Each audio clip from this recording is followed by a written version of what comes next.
and flow, tidal gravity. It is ecological balance.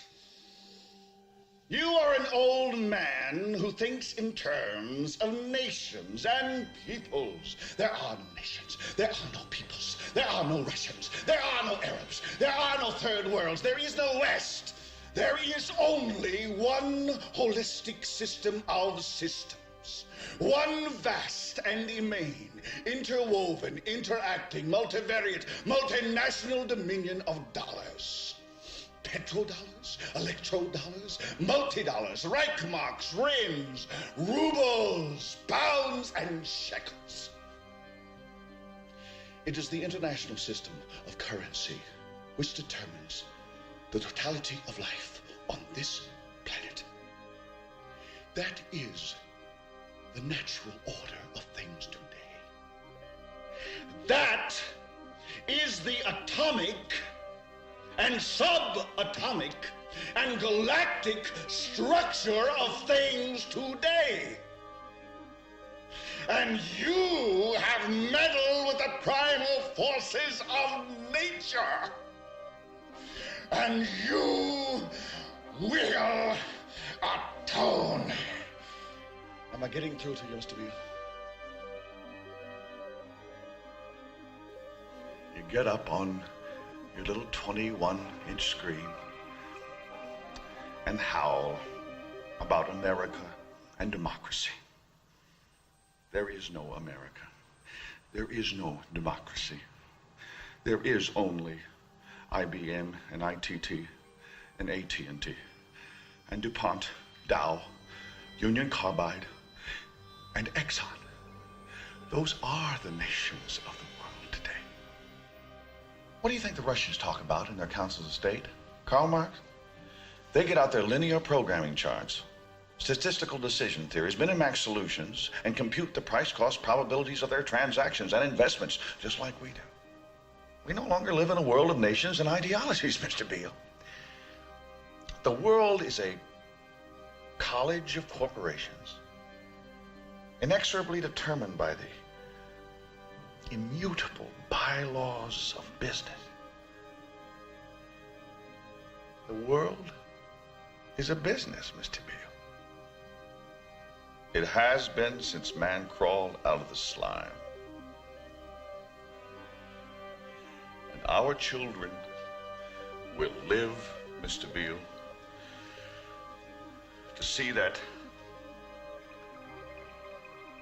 perfect world. One vast and ecumenical holy company, for whom all men will work to serve a common profit, in which all men will hold a share of stock,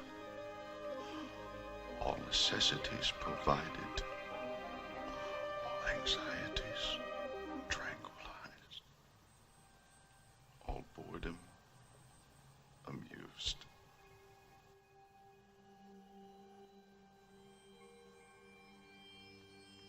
And I have chosen you, Mr. Beale, to preach this evangel. Why me? Because you're on television, dummy.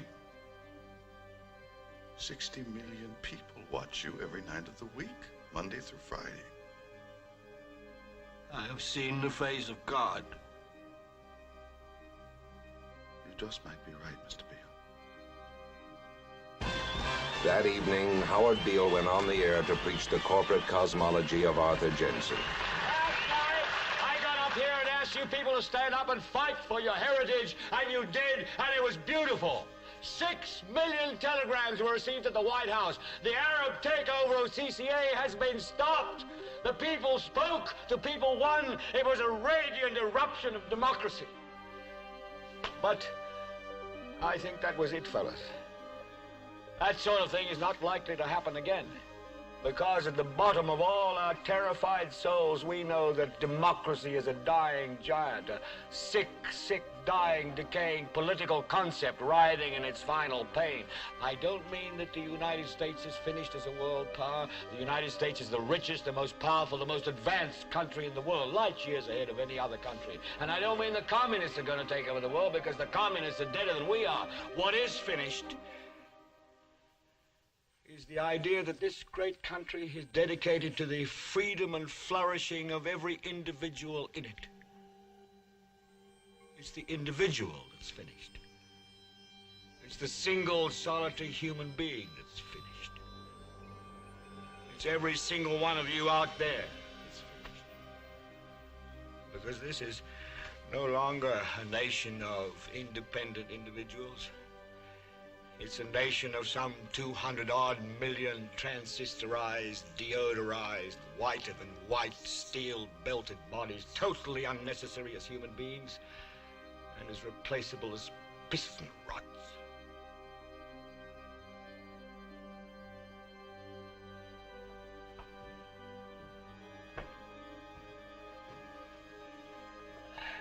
Well, the time has come to say, is dehumanization such a bad word?